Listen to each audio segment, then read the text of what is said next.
Well, good morning, good evening, good night, and goodbye to another belief system that no longer serves you. Commercialism, commercialism, commercialism. Why do you do what you do? Generally, the answer is because I need money to pay for the things that I need, that I require, that I desire, that I want, that I treasure, that I fill in the blank to live. So envision a time when the cosmos was built on a different vibration, where you would go out into the orchard and gather or collect that which you needed, and you went home and you consumed it. Your home was freely given or offered by nature, by Mother Gaia. You built a residence, you acquired a residence, and you lived in it. You were not evicted. You never had worries of being homeless. You were always cared for. Your community was generous and hospitable. You were treated with respect and dignity because people were taught to treat one another with respect and dignity. And as such, that was passed down from one generation to the next. You were treated as if you were a valued member within your community, and you simply existed. There was no real medium of exchange. You just gave freely and received freely because this was the construct or the belief system within which man operated. It was a simpler time, granted, back then, but nonetheless, you didn't have the worries of food and food stamps and the cost of education and the cost of daycare and the cost of all the things that you all worry and obsess about. And you didn't worry about were you wearing the Gucci clothes or the Christian Dior bags. It was a simpler time. You have gotten lost in the materialism and the consumerism. And for many of you, honestly, it is where you find your identity and your worth. Can you imagine the horror of your life if you were forced to go to the local Piggly Wiggly for your clothing items, your home items? For many of you, Piggly Wiggly means nothing. What if you were forced to go to your local Dollar General, General Dollar, Dollar Tree, Tree Dollar Store, your local Walmart? But what if you were forced to go to a secondhand shop to buy your clothing and your home items? What would you do when you can no longer have or acquire that which gives you, and only you, a sense of value?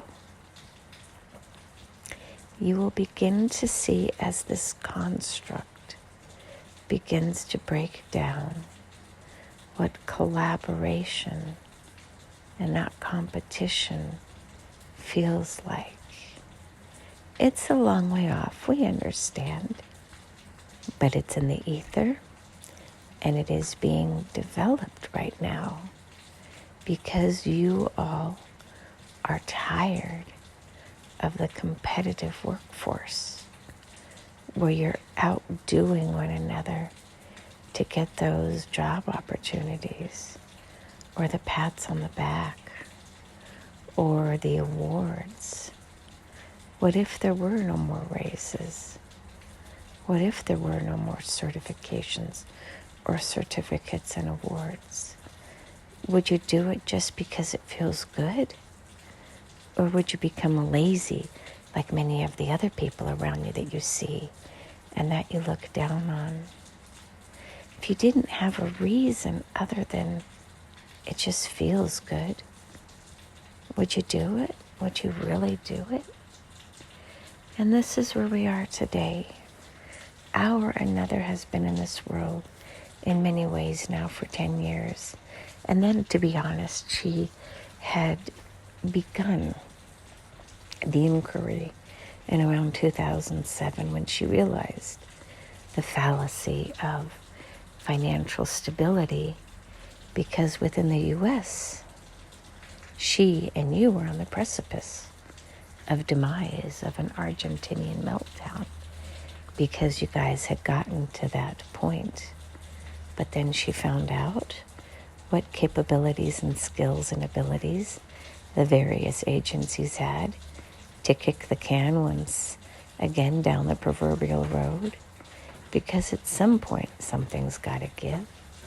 But until then, you keep pretending that all is well, while there is an insurmountable amount of debt that is being gathered and collected to keep the facade alive.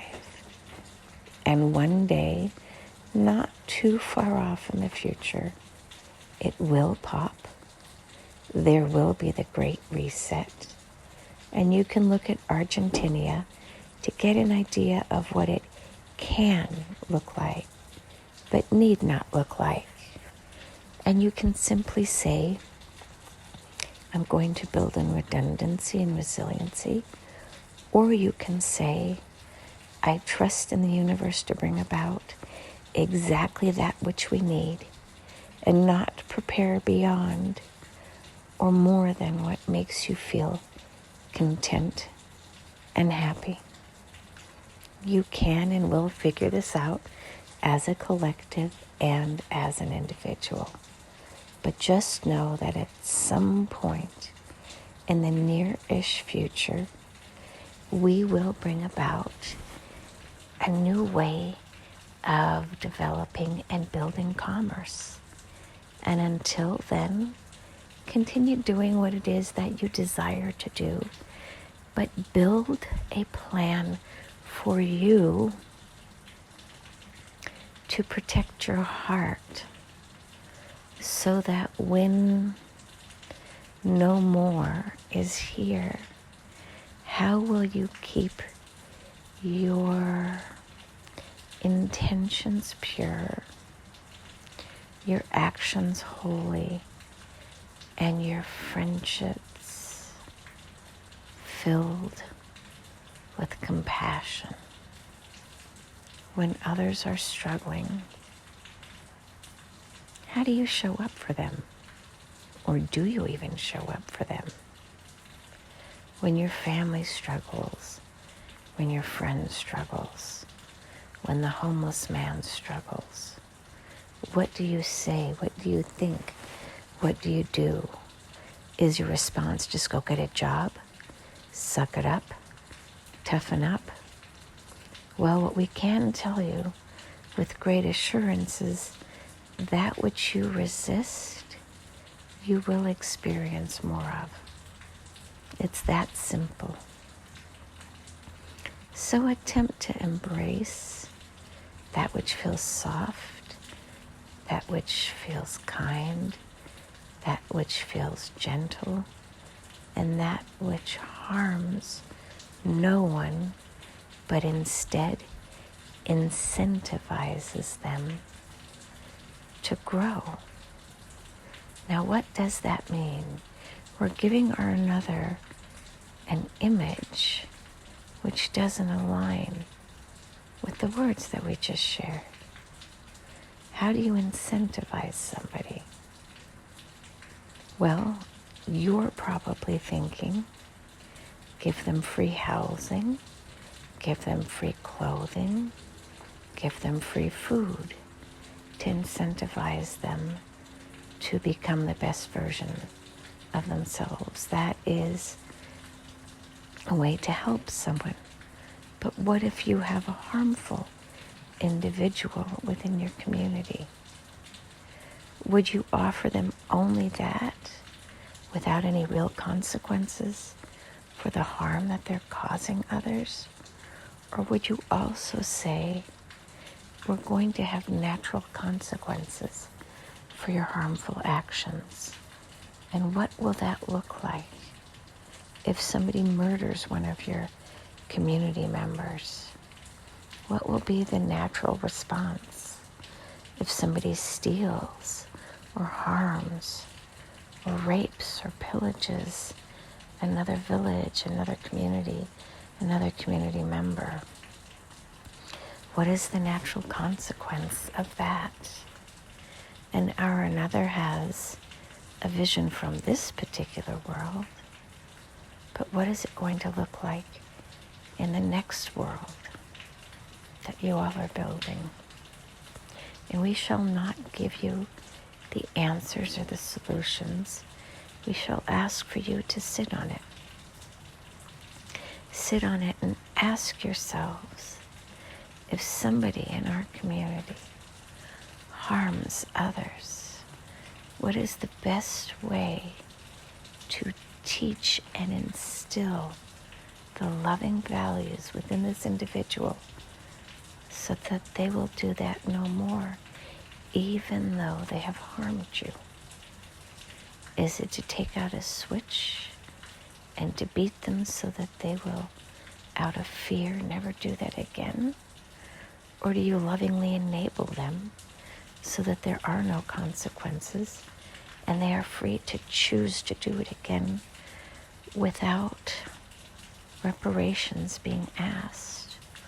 Or is there a third and possibly more optimal solution to teach others the natural laws of the universe, the karmic laws? What is that naturally occurs within the universe when one harms another community member? And we shall leave it there, because the solution is collaboration and not competition.